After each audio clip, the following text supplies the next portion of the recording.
Monsieur le Président, Monsieur le Ministre, je me réjouis aujourd'hui qu'on ait un ministère de l'économie, parce que ça nous permet au moins de pouvoir discuter en fond sur les questions économiques.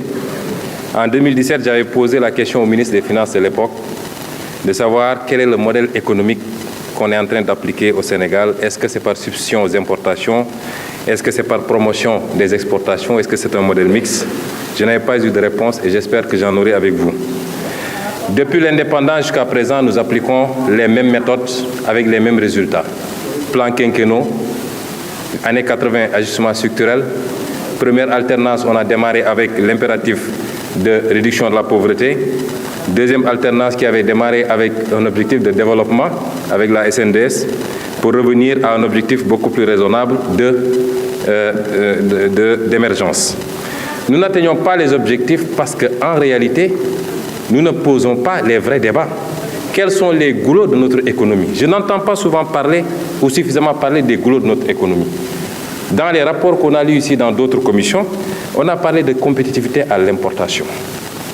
Très bien, et ça justifie notre balance commerciale, aussi bien des paiements que la balance commerciale totalement déficitaire. Mais pensez-vous qu'on puisse atteindre l'émergence, a fortiori le développement, en étant dans cette posture-là?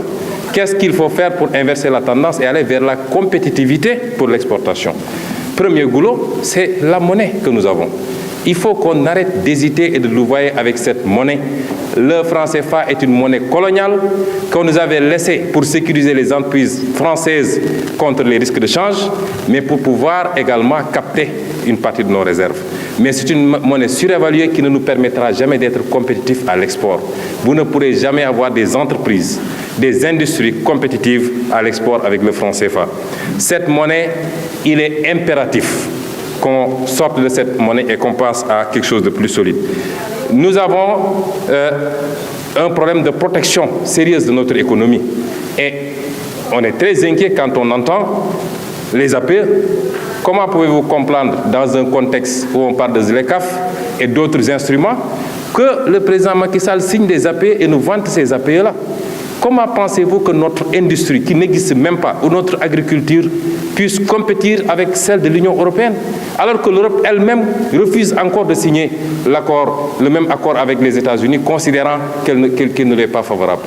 Et cet accord posera un problème par rapport à l'intégration. C'est déjà le cas avec les 4 zones que ça a créées. J'ai une fois entendu le président Moustapha Niasse, lors d'un séminaire de la CEDEAO aussi, dire que c'est le combat de la biche et du lion.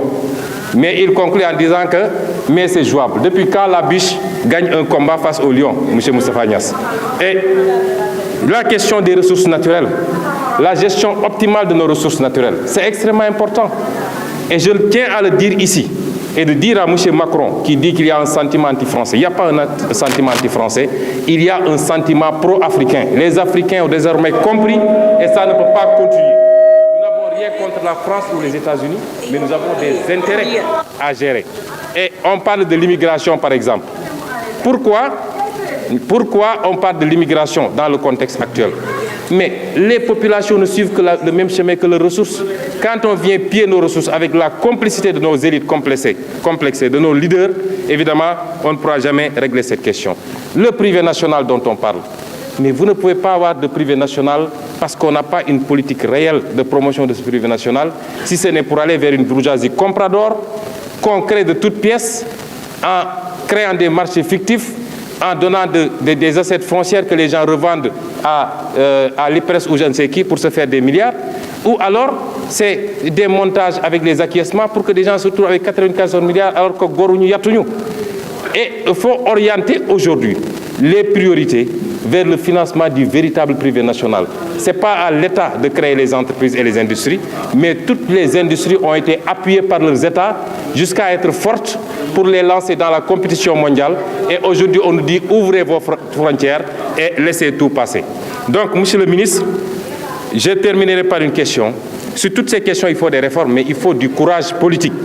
Ce courage, M. Macky Sall ne l'a pas. Il n'est courageux que pour taper sur des opposants et des activistes, mais il fait la courbette devant le jeune Macron et devant d'autres, et c'est ça notre problème.